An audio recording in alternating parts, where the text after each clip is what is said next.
فمكث غير بعيد فقال أحطت بما لم تحط به وجئتك من سبأ بنبأ يقين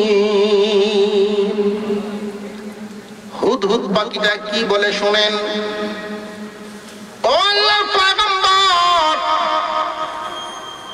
আমি আমার স্বজাতি আর একটা হুদহুদ পাখি পাইছিলাম, তার সাথে উড়তে উড়তে উড়তে উড়তে এমন একটা দেশে চলে গেলাম যেই দেশের খবর আপনি জানেন না,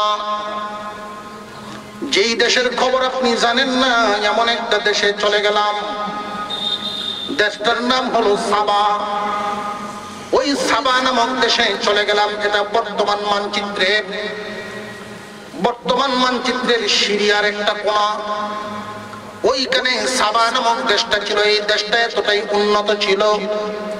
ওই পাখিটায় সর্বপ্রথম বলল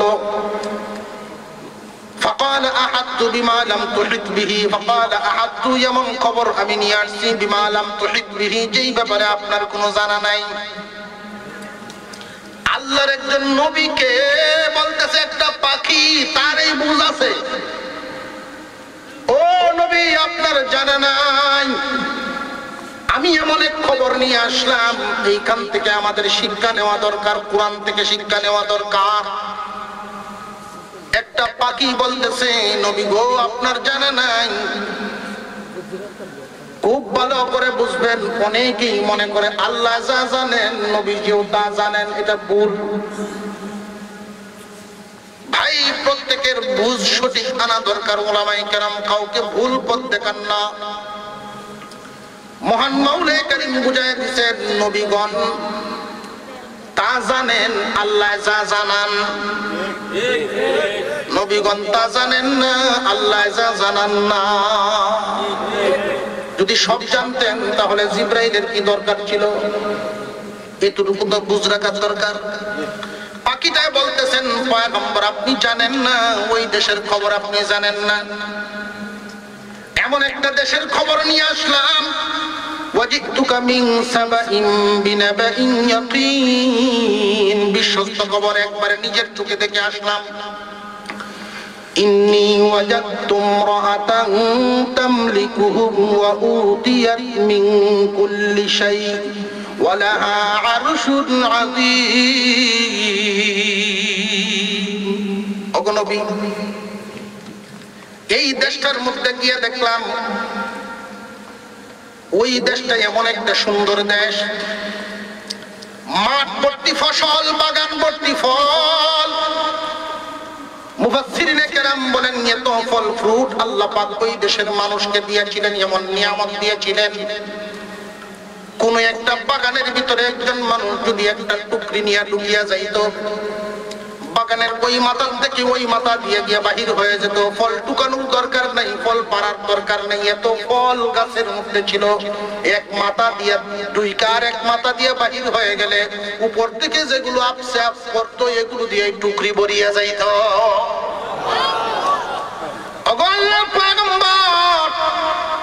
মাঠ ভর্তি ফসল, নদী ভরা মাছ, ফল ফুটে ভর্তি বাগান, কোনো কিছুর অভাব নাই।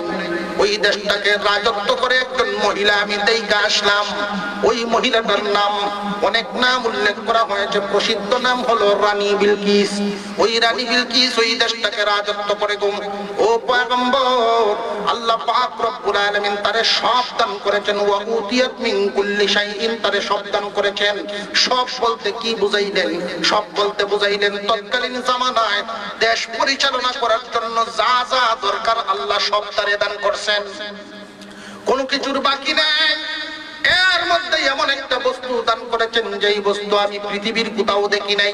ওয়ালা আরশুন আযীম, ওই রানী বিলকিসের একটা সিংহাসন আছে গো, যেই সিংহাসন আমি কোথাও দেখি নাই।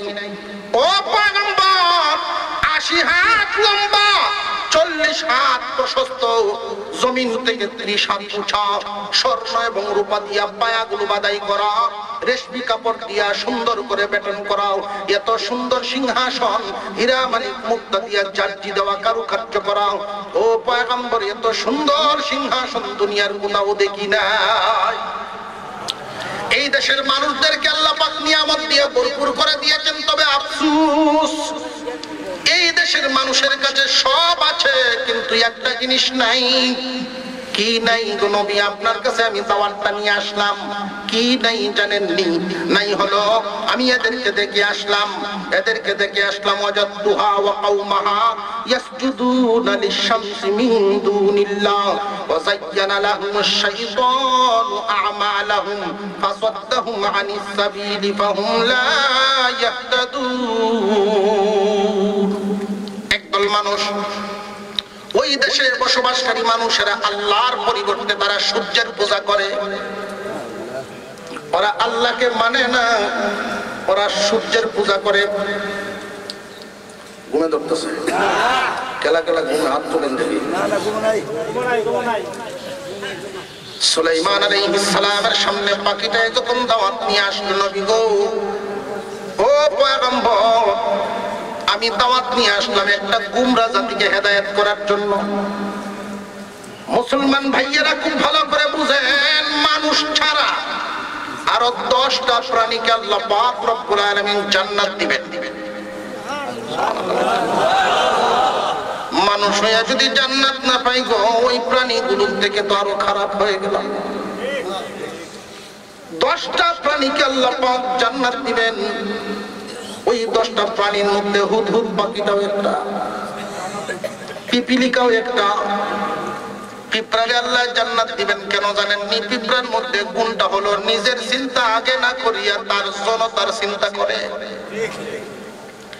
হুদহুদ পাখির মধ্যে গুণ কি? একটা জাতির হেদায়েতের জন্য দাওয়াত নিয়ে আসছে। এই 10টা প্রাণীকে যে আল্লাহ জান্নাত দিবেন, পুরানি ভাবে চিন্তা করলে দেখা যায় কোনো না কোনো কাজে, কোনো না কোনো ভাবে দাওয়াতের কাজের সাথে ওরা সম্পর্ক রাখছে। কোন মানুষ যদি জীবনে চলতে গিয়া দিনের কোন কাজের সাথে নিজেরা লাগায়া রাখে, আল্লাহ পাক এই উসিলায় তার জান্নাতি বানায়া দিবে। হুদহুদ পাখিটাই বলতেছেন, পয়গম্বর, সূর্য যখন পূর্ব দিকে উঠতে থাকে তখন ওরা সূর্যের পূজা দেয়। সূর্য যখন মাথার উপরে উঠে যায় তখন আবার তারা পূজা দেয়। সূর্য যখন ডুবিয়া যায় তখন আবার তারা পূজা করে। ওই মানুষগুলোর আল্লাহ এত নিয়ামত দিলেন, কিন্তু আল্লাহর পরিবর্তে তারা সূর্যের পূজা করে। ও পয়গম্বর, ওরা কোনোদিন হেদায়েত পাবে না। কেন জানেননি? ওই সূর্যের পূজাটাকেই তারা সঠিক মনে করে। সঠিক যদি মনে করে তাহলে তো আর কোনোদিন হেদায়েত হবে না। খুব ভালো করে জেনে রাখবেন, উলামায়ে কেরাম অনেকেই বলে থাকেন, আপনারা হয়তো শুনেছেন বা শুনেন নাই, যাত্রা গানের চাইতে বাউল গান আরো খারাপ। যাত্রা গানের চাইতে পালা বাউল গান যেটা, ওইটা খারাপ আরো বেশি। কেন জানেননি? কারণ হলো যাত্রা গানকে মানুষের সবাই খারাপই জানে, সব মানুষই জানে যাত্রা গান। কিন্তু আমাদের মধ্যে একদল মানুষ আছে বাউল গানকে ভালো মনে করে। কোন খারাপ কাজকে যদি কেউ ভালো মনে করে, এটা জীবনেও হেদায়েত পায় না। খারাপকে খারাপ মনে করলে হেদায়েত পাওয়ার আশা আছে, কিন্তু যদি খারাপকে কেউ ভালো মনে করে করতে থাকে, যেমন অনেক মাজারের মধ্যে পবিত্র উরুস শরীফ, পবিত্র উরুস শরীফ দিয়ে পরে বাউলা গান গায়নি না, গায় না, জীবনে কোনোদিন হেদায়েত পায় না ওরা। কারণ কি জানেননি? ওরা এটারে ভালো মনে করে করে নেক কাজ। কোন বেদাতকে, কোন কুফরি, কোন বদ্দিনীকে যদি দ্বীনি কাজ মনে করে কাজ করে কেউ, জীবনে কোনোদিন হেদায়েত পায় না। পাখিটাই বলতেছে, পয়গম্বর, ওরা হেদায়েত পাবে না। কেন জানেননি? শয়তান এদেরকে বুঝায় দিছে সূর্যের পূজায় আসল কাজ। এটাই এদেরকে আল্লাহ শয়তানে বুঝায় দিছে। সুলাইমান আলাইহিস সালাম ওই দিন বলেছিলেন, আমি একটু সংক্ষিপ্ত করে বলি, ওই দিন সুলাইমান আলাইহিস সালাম বলেছিলেন, তুমি কি বাঁচার জন্য এই ঘটনা শোনাও না সত্যি? আমি তোমারে পরীক্ষা করব। একটা চিঠি উনি লিখছেন, রানী বিলকিসের প্রতি একটা চিঠি লিখা হুদহুদ পাখিটার কাছে দিছেন। রে হুদহুদ, এখনই তোমার তুমি কি বাঁচার জন্য এই ঘটনা সাজাইয়া আমার সামনে উপস্থাপন করেছো কিনা, নাকি সত্যি এই ঘটনাটা তুমি যা বর্ণনা করেছো তাকে সত্যি কিনা এই চিঠিটা নাও, এই চিঠি লইয়া যাও, ওই চিঠি নিয়া রানী বিলকিসের কাছে পৌঁছাইবা। এরপরে পৌঁছাইয়া সে যেহেতু একজন রানী, তার সামনে তুমি অহংকার নিয়ে দাঁড়াইয়া থাকবা না, তার কাছ থেকে একটু দূরে দাঁড়াইয়া লক্ষ্য করবা চিঠি পাইয়া তারা কি সিদ্ধান্ত নেয়, কি আলোচনা করে, এটা লক্ষ্য করবা। এই খবর আবার আমার কাছে এনে পৌঁছাইবা। اذهب بكتابي هذا فألقه إليهم ثم تول عنهم فانظر ماذا يرجعون। চিঠি লইয়া এই চিঠিটা নিয়ে হুদহুদ পাখিটা যখন রানী বিলকিসের সামনে গেল, রানী বিলকিস এবং তার পরিষদ তখন রওনা দেওয়ার সময় হয়েছে, সূর্যের পূজা করতে যাবে। এমনি টেবিলের উপরে নিয়ে রাখছে। রানী বিলকিস পাখির কাছ থেকে চিঠিটা নিয়ে আশ্চর্য হয়ে গেল। আশ্চর্য হইয়া চিঠিটা দেখে তিনি পড়তেছেন আর আশ্চর্য বোধ করছেন। আল্লাহ রাব্বুল আলামিন রানী বিলকিসকে হেদায়েত দেন, খুব ভালো করে বুঝবেন, এখান থেকে আমাদের জন্য এক একটা পয়েন্ট, এক একটা শিক্ষা। ওই দিন রানী বিলকিস চিঠিটা পাইয়া তার পরিষদের সামনে এত সুন্দর একটা কথা বলেছিল, মহান মাওলার কাছে বড় ভালো লাগছিল, মহান মাওলা বড় পছন্দ করছেন, যেই কারণে আল্লাহ পাক রানী বিলকিসকে ঈমান নামক দৌলতের মালিক বানায়া দিছে। রানী বিলকিস চিঠিটা পাইয়া বলেছিল, ক্বালাত ইয়া আইয়ুহাল মালাউ ইন্নী উলকিয়া ইলাইয়া কিতাবুন কারীম। হে আমার পরিষদ, হে আমার পরিষদ, আমার কাছে একটা সম্মানিত চিঠি আসছে। চিঠিটারে অসম্মান দিছে না সম্মান দিছে?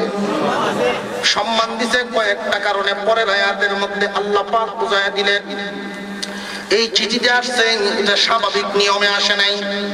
ইন্নাহু মিন সুলাইমান ওয়া ইন্নাহু বিসমিল্লাহির রহমানির রহিম।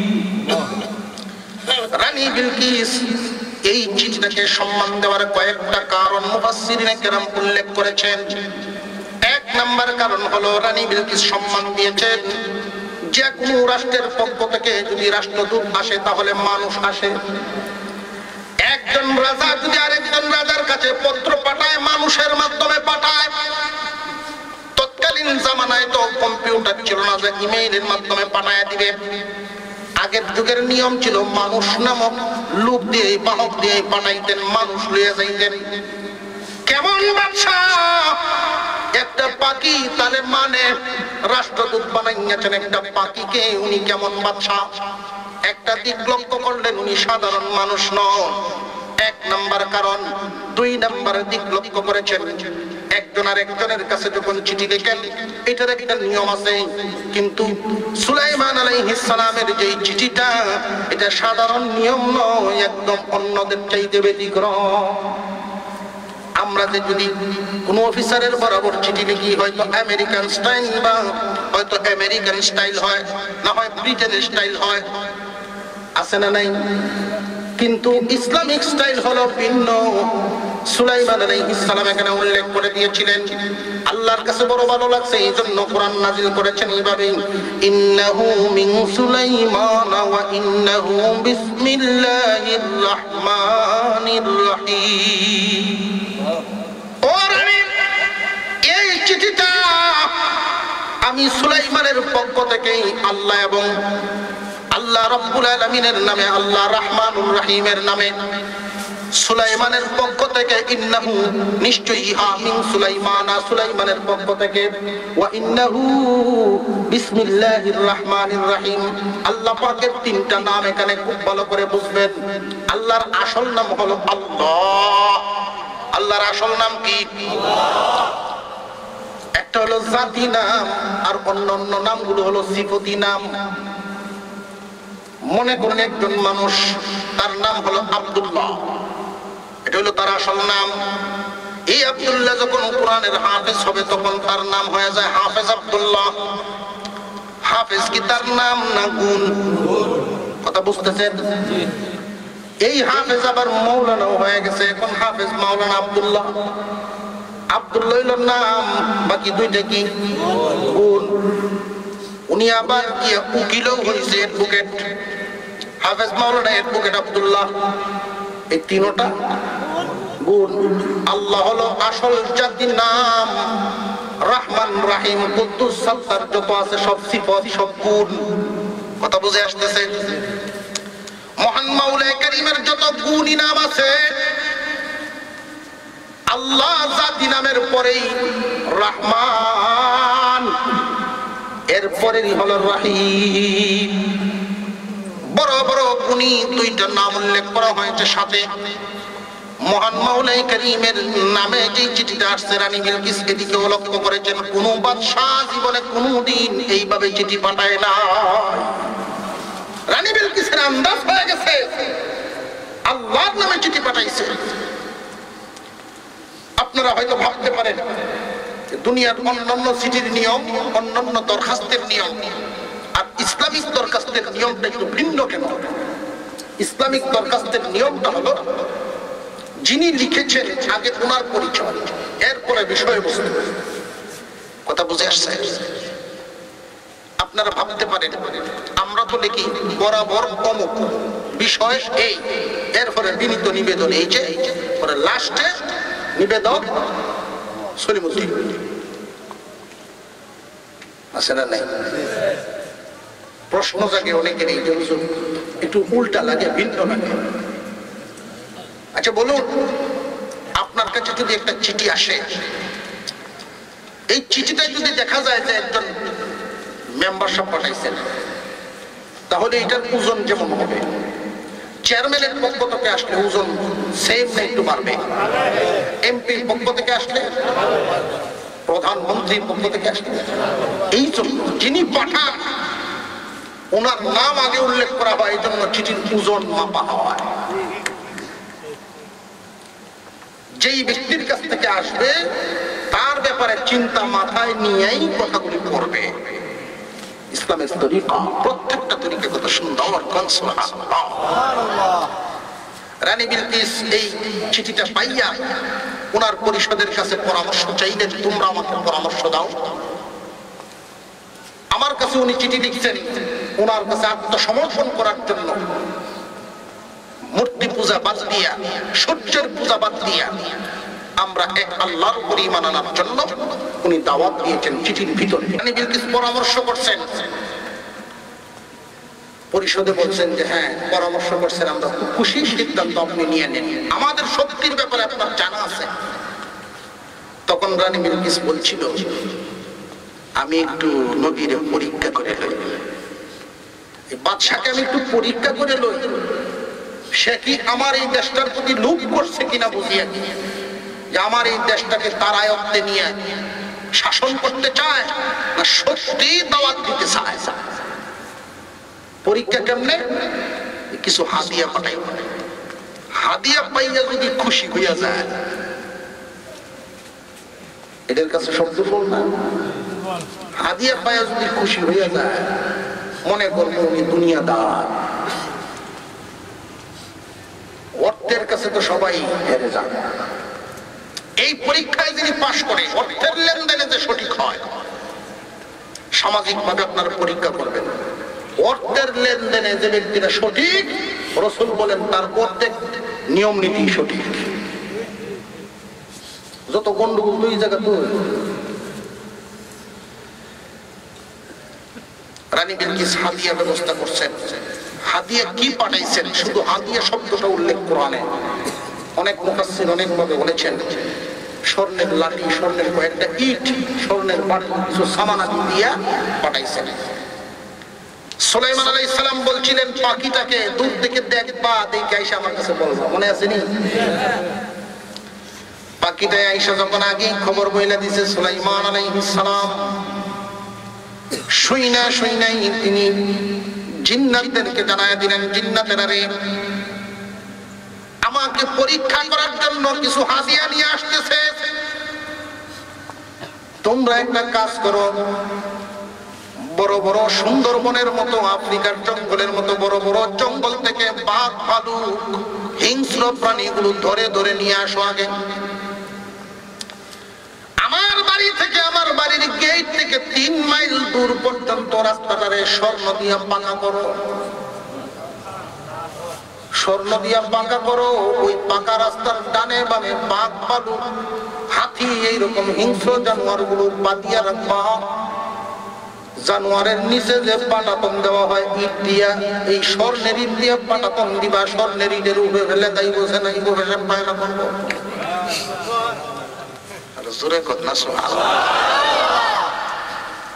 রাস্তার 2 সাইডে দিয়ে বাঘ, ভালুক দাঁড় করায় রাখছে। তারা আসছে, মুসকিন মধ্যে ব্যাগের ভিতরে ইট 2-3টা। যেই মাত্র ঢুকছে, বড় বড় বাঘ চোখ বড় বড় এর দিকে চায়। কোন দেশ পাইলাম রে, সব ফাঁস। এরপরে রাস্তা দেখিয়া ইট বিছায় বাঘ পেশাব করতেছে ইটের উপরে, স্বর্ণের ইট। একজন আর একজন এখন যদি প্রহরিয়া চেক করে আর আমরা বেগ 3 ইট পাই, বুঝতে পারছ, মনে করবো আমরা কিন্তু চুরি করে লইছি। কোন বাদশাহটা পাইলাম রে। অবশেষে সুলাইমান আলাইহিস সালামের সামনে যখন আসলো, সুলাইমান আলাইহিস সালাম এই হাদিয়াগুলো দেইকা তিনি বললেন, এই হাদিয়া নিয়ে তোমরাই খুশি থাকো, তোমরাই খুশি থাকো। এই হাদিয়া আমাকে দিতে হবে না, আমাকে আল্লাহ তাআলা এর চাইতে অনেক বেশি দান করেছেন। যাও, ফিরে যাও, তোমরা যাদের কাছ থেকে আসছো তার কাছে গিয়া বলবা, আমি এমন সৈনিক দল নিয়ে সেই দেশের ভিতরে প্রবেশ করব যাদের সাথে মোকাবেলা করার মতো শক্তি কারণ নাই। জিন্নাত বাহিনী নিয়ে যদি ঢুকেন, রানী বিলকিসের ক্ষমতা আছে নাকি? সুলাইমান আলাইহিস সালাম বলেন, এমন একটা দল নিয়ে, এমন একটা জাতি নিয়ে আমরা ঢুকবো, আমাদের সাথে মোকাবেলা করার ক্ষমতা এদের হবে না, এবং এদেরকে লাঞ্ছিত, অপমানিত করে দেশ থেকে তাড়াইয়া দিব। ওই দূতেরা গিয়ে রানী বিলকিসের কাছে যখন সুলাইমান আলাইহিস সালামের অবস্থা তুলে ধরছে, সব দিকের আলোচনা যখন রানী বিলকিসের কাছে যে পেশ করলো, রানী বিলকিস সাথে সাথে রওনা দিয়েছেন ঈমান আনবে পয়গম্বর সুলাইমান আলাইহিস সালামের দিকে রওনা দিয়ে দিছে। মুসলমান ইমানদার ভাইরা আমার, জিবরাইল আলাইহিস সালাম জানায় দিলেন, ও পয়গম্বর, আর সৈনিক নিয়ে যাওয়ার দরকার নাই, রানী বিলকিস নিজেই চলে আসতেছেন। ওই সময় সুলাইমান আলাইহিস সালাম বলেছিলেন, আমার এই পরিষদের মধ্যে এমন কি কেউ আছেন যে নাকি রানী বিলকিস এখানে আসার আগে তার যে একটা সিংহাসন আছে, মনে আসেনি? ওই রানী বিলকিসের সিংহাসনটা সে আসার আগে এনে দিতে পারবে এমন কি কেউ আসেনি? জিন্নাতের সেনাপতি, জিন্নাত বাহিনীর যে সেনাপতি, সে দাঁড়ায় বলল, ক্বালা ইফরিতুম মিনাল জিন্নি, ক্বালা ইফরিতুম মিনাল জিন্নি আনা আতিকা বিহি ক্বাবলা আন তাকুমা মিন মাকামিক ওয়া ইন্নী আলাইহি লাকাবিয়্যুন আমিন।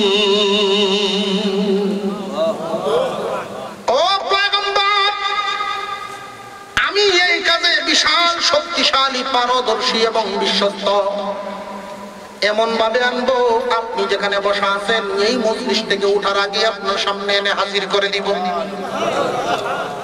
আপনি বসা থেকে দাঁড়াইবার আগে আমি হাজির করে দিব, অসুবিধা হবে না, এবং একটা জার্সিও কোনো জায়গায় ছিঁড়ে পড়বে না, আমি বিশ্বস্ত।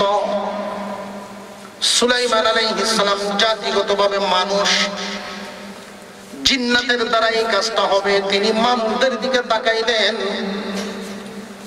মানুষের মধ্য থেকে একজন দাঁড়ায়া বললেন, ক্বালাল্লাযী ইনদাহু ইলমুম মিনাল কিতাব এইখানে একজন আলেম ছিলেন যিনি ইসমে আজম জানতেন, আলেম ছিলেন, মুসলমান খুব ভালো করে জানবেন একজন ইমানদারের কত দাম। একজন ইমানদারের দাম, সত্যিকারের ইমানদারের দাম ফেরেশতার চাইতেও বেশি। একজন সত্যিকারের ইমানদারের দাম ফেরেশতার চাইতেও বেশি। সুলাইমান আলাইহিস সালাম যখন মানব কুলের দিকে তাকালেন মজলিসের মধ্যে, এই আলেম দাঁড়ায় বললেন, হুজুর আমার ভাই জিন জাতির ব্যক্তি, জিন জাতির পক্ষ থেকে বলেছেন আমার ভাই ইফরিত নামক জিন, তিনি বলেছেন আপনি দাঁড়ানো থেকে, আপনি বসার থেকে দাঁড়াইতে যতক্ষণ লাগবে এর আগে নিয়ে আসবে। হুজুর আমাকে অনুমতি দিন, আপনার চোখের পলক ফেলাইতে যতক্ষণ লাগে এর আগে নিয়ে আসব। চোখের পলক ফেলাইয়া দেখেন সামনে হাজির। মানুষ যদি মানুষ হয় জিন্নাতের চাইতেও শক্তিশালী হয়, ফেরেশতার চাইতেও দামি হয়। কত মানুষ ফুক আনাবেন নাকি হুজুর বুতে ধরে, জিনে ধরে, এটা জিনের চাইতে খারাপ জন্য জিনে ধরে।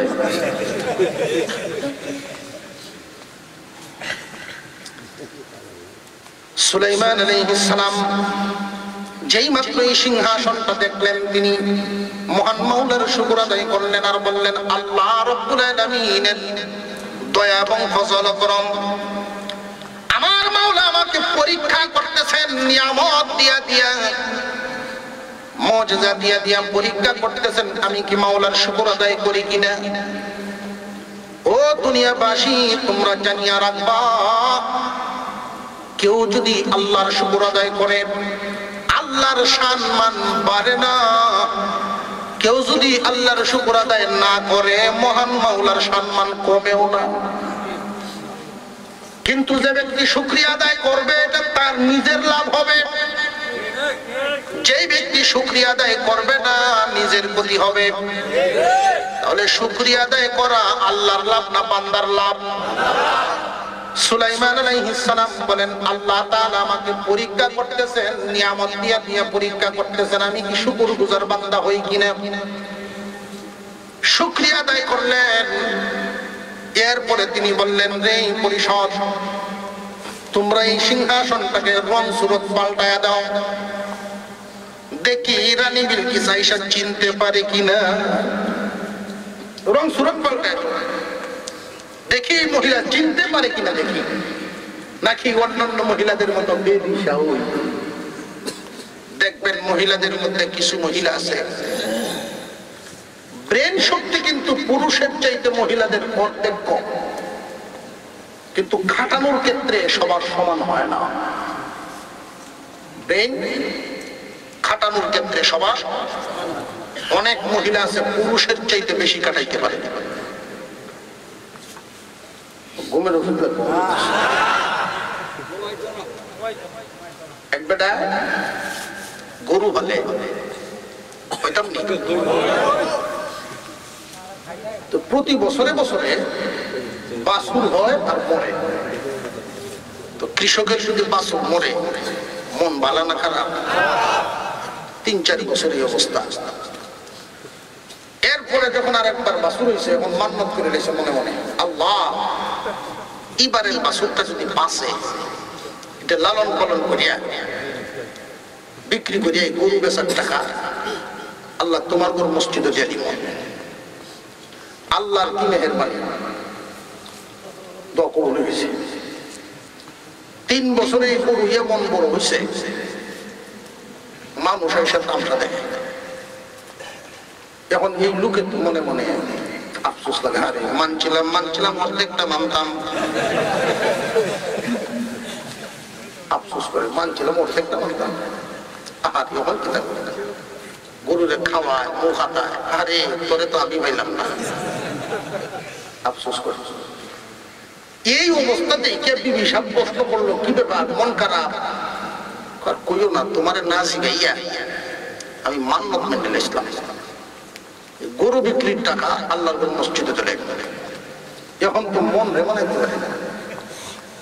ও এই চিন্তায় তুমি খানা দানা সব ছেড়ে দিতেছ। যাও খাওয়াই দিব না, চিন্তা করো না। এখন আবার টেনশন করে কেমনে খাওয়াই দিব। তো এতটুকু তার আস্থা আছে পাওয়াইতে যে পারবো, কারণ উনি যে কি চিজ তার জানা আছে না। যেই দিন গরু বিক্রির সময় হয়েছে, এই দিন একটা বিড়ালের বাচ্চা গরুর সাথে দিয়েছে। কইটা কি ব্যাপারটা? বাজারে নিয়ে কইবা দুইজন কুস্তি, একজন ছাড়া একজন বিক্রি হতো না। কোনটার দাম কত? বিলের দাম ৪৫,০০০, গরুর দাম ৫,০০০, দুইটা মিলিয়া ৫০। ডাকাতে বড় বড় গাবতলী বাজার থেকে পাইকার আইছে, সেই বড় গরু দিকে দাম কত? ৫,০০০। কি কয় ৫,০০০? কয় বুঝছিল দুস আছে, সাথে দুস্থ আছে। কই দুস্থ? ব্যাগের ভিতরে দুস্থ সহ মিলে বিক্রি করবো। দুস্থর দাম ৪৫,০০০। পুরি বাবারি বাবা। ব্যাপারী কয় গরুর দাম ৪৫, দুস্থের দাম ৫,০০০। কয় না, আমি যেমন কইছি এমনি বুঝে হইলে যেমন হইলে যাও। ব্যাপারী চিন্তা করলো গাবতলী বাজারে নিলে এই গরু ৭০,০০০ বিক্রি করা যায়। তার তো নেওয়া নইল কথা, দুইটা মিললে ৫০ দেখি ট্রাক গরু উঠাই বিলাই উঠে বিলাই ফেলাই দেবো, সমস্যা নেই। ব্যাপারীর হিসাব মিলাই নিয়ে গেছে ২৫০ টাকা। আর উনি বিক্রি করে বাড়িতে আসছে, হিসাব জিগাইছেন গরু ৪৫, বিড়াল ৪৫, ৪৫ পয়সা তো গরু বিক্রিটা ৫,০০০ মসজিদে দেখাও। তুমি তো মান্যত করছিল গরু বিক্রি টাকা দিবা মসজিদ। কেমন খাটানি খাটাইছে দেখতে পাবে, আছে না কিছু। রানী বিলকিসের মেধা শক্তি কতটুকু, বুঝ কতটুকু, সুলাইমান আলাইহিস সালাম পরীক্ষা করতে চাইছিলেন। রং সুরত পাল্টায় দিয়েছেন চেয়ারে। চেয়ারটা কতটুকু বড়? ৮০ হাত লম্বা, ৪০ হাত প্রশস্ত, জমিন থেকে ৩০ হাত উঁচা। রং সুরত সব পাল্টায় দিয়েছে। রানী বিলকিস আসছেন, ওনাকে প্রশ্ন করা হয়েছে, তোমার চেয়ারটা কি এমনই? রানী বিলকিস বলেন, এটাই তো মাত্রা। মেধা ঠিক আছে না নাই? প্রশ্ন জাগে, তাহলে এতদিন পর্যন্ত এই লোকটা সূর্যের পূজা কেমনে করলো? এত বুদ্ধি এত বুঝ থাকার পরে সূর্যের পূজা কিভাবে করলো? আল্লাহ পাক রব্বুল আলামিন বুঝাইয়া দিলেন যে এই লোকটাও সূর্যের পূজা করার কারণ হলো فلما جاءت قيل أهكذا عرشك قالت كأنه هو وأوتينا العلم من قبلها وكنا مسلمين وصدها ما كانت تعبد من دون الله إنها كانت من قوم كافرين ওই রানী বিলকিস তখন বলেছিল, ও পয়গম্বর, এই চেয়ারটা আমি আসার আগে আপনি এখানে নিয়ে আসা এটা আপনার জন্য কোনো বিষয় নয়, কারণ আল্লাহর দয়া আপনার সাথে। আল্লাহর যারা ওলি হন, আল্লাহর ওলিগণের কারামত আছে না নাই? আপনাদের এই সিলেট বিভাগের বহু আল্লাহওয়ালা এমন ছিলেন যাদের ইতিহাস আমাদের জানা।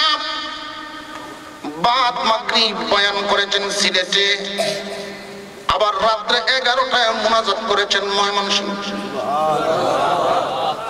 আল্লাহ পাক রব্বুল আলামিন এই রকম মানুষ জমিনে পাঠাইছেন, ওনারা তো ছিলেন ওলি, আর নবীগণের দরজা তো সীমাহীন।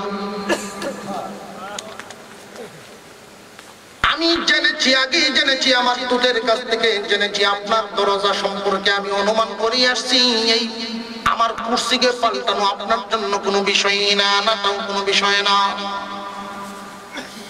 সুলাইমান আলাইহিস সালাম চিন্তা করলেন, এমন একটা মেধাবিনী মহিলা তাহলে কাফের রইল কেমনে?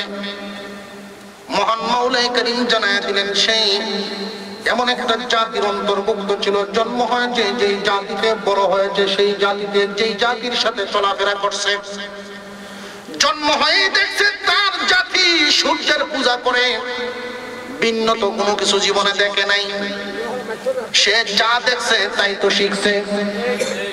এই জন্য যে যেই সমাজে থাকে সেই সমাজের আচরণ তারে আসর করে। রানী বিলকিস যদি আগেই আল্লাহর দ্বীনের দাওয়াত পাইতো, আগেই দিনদার হয়ে যাইতো। জীবনে কোনোদিন দাওয়াত পাই নাই, এই জন্য দিনদারও হয় নাই। এখন দাওয়াত পাইছে তো দিনদার হয়ে গেছে। তারে কিসে বুলায় রাখছিল? তার পরিবেশে বুলায় রাখছে। এই জন্য সমাজের মধ্যে যদি এমন কোন ঘটনা ঘটতে চায় যেটা আল্লাহ বিরোধী, রাসূল বিরোধী, সকলে সম্মিলিত ভাবে এই বিরোধী কাজটারে বন্ধ করে দিতে হবে।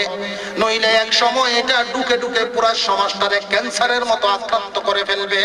পরবর্তী প্রজন্ম যারা আসবে তারা যখন দেখবে সমাজটা এমনই, তখন তারা এইভাবেই গড়ে উঠবে। কথাটা বুঝে আসতেছে আপনাদের? রানী বিলকিস তখন বলেছিল, আমি বুঝে আসছি, এই জন্য মুসলমান হওয়ার জন্য আপনার কাছে হাজির হয়ে গেলাম। তাকবীর! দ্বীন ইসলাম, আহলে সুন্নাত ওয়াল জামাত, পূর্বফল তাফসীরুল কুরআন মহাসম্মেলন, আল্লামা শরীফুজ্জামান সাহেব, নারায়ে তাকবীর! এখন তাই তো মেহমানের একটু আপ্যায়নের দরকার আছে না? সুলাইমান আলাইহিস সালাম আপ্যায়নের ব্যবস্থা করছেন, এমন একটা ব্যবস্থা করছেন, এত সুন্দর মনোরম পরিবেশ, জিন্নাত দিয়ে কাজটা করাইছেন, কাঁচ দিয়া স্বচ্ছ স্ফটিক কাঁচ দিয়ে এমন ভাবে বেষ্টন করাইছেন, ভিতরে পানি, মাছ দৌড়াদৌড়ি করতেছে হাউজের মতো। সুলাইমান আলাইহিস সালাম বলছেন, ঢুকো, ওই প্রাসাদের ভিতরে ঢুকো। তখন সুলাইমান আলাইহিস সালাম যখন বলছেন, এই প্রাসাদের ভিতরে ঢুকো, আপ্যায়নের ব্যবস্থা আছে। কিন্তু রানী বিলকিস মনে করছেন, যেই প্রাসাদ দেখাইছেন, এক তো হইলেন প্রভাবশালী বাদশা, দ্বিতীয় আল্লাহর নবী, তিনি আমাকে বলছেন যাওয়ার জন্য, মাঝখানে তো দেখা যায় পানি, জলাশয়, আমার তো যেতেই হবে। উনি নামার, পানিতে নামার একটা বাপ আছে না? পানিতে নামার বাপ, কাপড় চোপড় গুছানি আস্তে আস্তে। রানী বিলকিস ওকাশাফাত লাহা আন সাকাইহা ফালাম্মা রাআতহু হাসিবাতহু লুজ্জাতা, উনি কোন গভীর জলাশয় মনে করছেন। হাসিবাতহু ওকাশাফাত আন সাকাইহা, উনি টাকনুর উপরে কাপড়টা উঠাইতেছেন। সুলাইমান আলাইহিস সালাম বলেন, টাকনুর উপরে কাপড় উঠানোর দরকার নেই রে মহিলা, এটা কোনো গভীর জলাশয় নয়, তুমি যা মনে করতেছো এটা তা নয়। قال إنه صرح ممرد من قوارير, স্বচ্ছ স্ফটিক দ্বারা নির্মিত, কাঁচ দ্বারা নির্মাণ করা। রানী বিলকিস মনে মনে ভাবলেন, আমার দেশে এত বড় নিয়ামত, এত উন্নত দেশ, তবু এই জাতের নিয়ামতের চিন্তাই তো আমি করতে পারি নাই কোনোদিন। রানী বিলকিস তাৎক্ষণিক বলে উঠলেন, আর অপেক্ষা করতে চাই না। قالت رب إني ظلمت نفسي, নিজের উপরে বহু জুলুম করে ফেলেছি জীবনে। সূর্যের সামনে মাথা নত করেছি, আল্লাহর বিরুদ্ধে চলেছি, নিজের উপরে জুলুম করেছি, অন্যায় করেছি। নিজেকে বড় লজ্জিত মনে করতেছেন, তওবা করতেছেন। এবং আসলামতু মা সুলাইমান লিল্লাহি রাব্বিল আলামিন, আমি ঈমান আনলাম পয়গম্বর সুলাইমানের সাথে, আমি ঈমান আনলাম যিনি নাকি সমস্ত জাহানের পালনেওয়ালা, সেই আল্লাহ রাব্বুল আলামিনের উপর ঈমান আনছেন, ঈমানের মুসলমান হয়ে গেছেন। এই পর্যন্তই রানী বিলকিসের সাথে সুলাইমানের আলোচনা। এরপরে উলামায়ে কেরামের মধ্যে আলোচনা আসছে, তাদের কি দুইজনের মধ্যে বিয়ে শাদী হয়েছিল কিনা। অনেক উলামায়ে কেরাম বলেছেন যে হ্যাঁ, বিয়ে শাদী হয়েছিল। রানী বিলকিসকে সেইখানেই সেট করেছেন যেই দেশে তিনি ছিলেন। মাসে 3 দিন সুলাইমান আলাইহিস সালাম সেখানে যাইতেন, দেশের ভালো মন্দ দেখতেন। কেউ কেউ বলেছেন যেহেতু আল্লাহ বিয়ের আলোচনা করেন নাই, আমরা এখানে না করাটাই ভালো, চুপ থাকাটাই ভালো। আমাদের তো এখানে বিয়ে শাদী উদ্দেশ্য না, বিয়ে খাওয়ার তো দরকার নেই। আমাদের এখান থেকে শিক্ষা অর্জন করা দরকার। বাদশাহীর দাম বেশি না ইমানের দাম বেশি? বাদশাহী ছিল, সিংহাসন ছিল, সব ছিল, এরপরে রানী বিলকিস বলেন আমি নিজের উপরে নিজের নফসের উপরে জুলুম করেছি আল্লাহ না চিনে। ভাইও এখনো যারা আমরা এদিক ওদিক আছি, চিন্তা ভাবনায় আছি, সাবধান, নিজেদেরকে রাস্তায় নিয়ে আসি। আমি খুতবার শুরুতে আয়াতের সাথে একখানা হাদিস পড়েছিলাম। হয়তো অনেকেই মনে করছেন হুজুর অপ্রাসঙ্গিক একখানা হাদিস পড়তেছেন, কারণ কি? কারণ হলো আমি আজকে নিয়োগ করেছি আপনাদেরকে একটা সবক দিব, এই জন্য এই হাদিস পাঠ করেছিলাম। হুজুর আকরাম সাল্লাল্লাহু আলাইহি ওয়াসাল্লাম বলেন মান ক্বারাআ সূরাতুল ইখলাস বিআশরিন বুনিয়া লাহু বাইতুন ফিল জান্নাহ। মান ক্বারাআ সূরাতুল ইখলাস বিআশরিন বুনিয়া লাহু বাইতুন ফিল জান্নাহ। ছোট্ট একটা আমল দিয়ে যাই। আল্লাহর পয়গম্বর বলেন আমার কোন উম্মত যদি 10 বার সূরা ইখলাস তিলাওয়াত করে, কয়বার? সূরা ইখলাস চিনতেন তো? কুল হুয়াল্লাহু আহাদ আল্লাহুস সামাদ লাম ইয়ালিদ ওয়া লাম ইউলাদ ওয়া লাম ইয়াকুল লাহু কুফুওয়ান আহাদ। কেউ যদি 10 বার তিলাওয়াত করে, আল্লাহ পাক তার নামে সুন্দর একটা বিল্ডিং জান্নাতের ভিতরে বানায়া দেন। বান্দারে যদি একটু পরিশ্রমের বিনিময়ে হবিগঞ্জ শহরে একটা ঘর হয়, তাহলে পরিশ্রমটা করবো না করবো না? আমরা এখানে যারা আছি, আল্লাহ পাক আমাদের প্রত্যেকের নামে একটা করে জান্নাত বানাইছেন। সবার জান্নাত কিন্তু সমান নয়, সবার জান্নাত সমান নয়। কারোর জান্নাত সাজানো গোছানো বেশি থাকবে, কারোর জান্নাত কম থাকবে। আল্লাহ তাআলা তো জান্নাতটা দিবেন একটা ময়দানের মতো। এই দুনিয়াতে থেকে যে যার জান্নাত যতটুকু সাজাইবে এমনই গিয়ে পাবে। হবিগঞ্জের মুহাদ্দিস শাহ হুজুরের জান্নাত আর সাধারণ একজন মানুষের জান্নাত কি সমান হতে পারে? উনি সারা জীবন কি পরিমাণ পাঠাইছেন, এই পরিমাণে তো সাজবে। আপনি 10 বার সূরা ইখলাস পড়বেন, একটা বিল্ডিং বানানো হবে। 20 বার পড়বেন, আরেকটা বানানো হবে। আরো 10 বার পড়বেন, আরেকটা বানানো হবে। আরো 10 পড়বেন, আরেকটা বানানো হবে।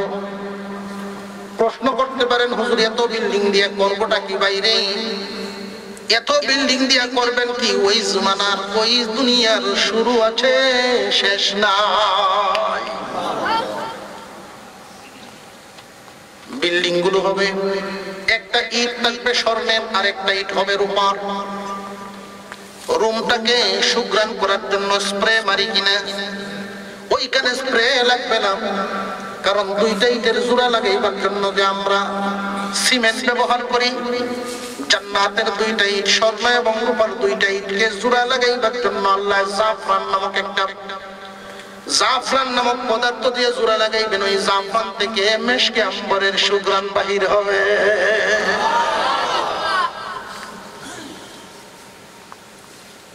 এত সুন্দর বিল্ডিং তৈরি হবে 10 বার সূরা ইখলাস তিলাওয়াত করলে। যারা আরো বেশি বেশি সূরা ইখলাস তিলাওয়াত করবে, আল্লাহ পাক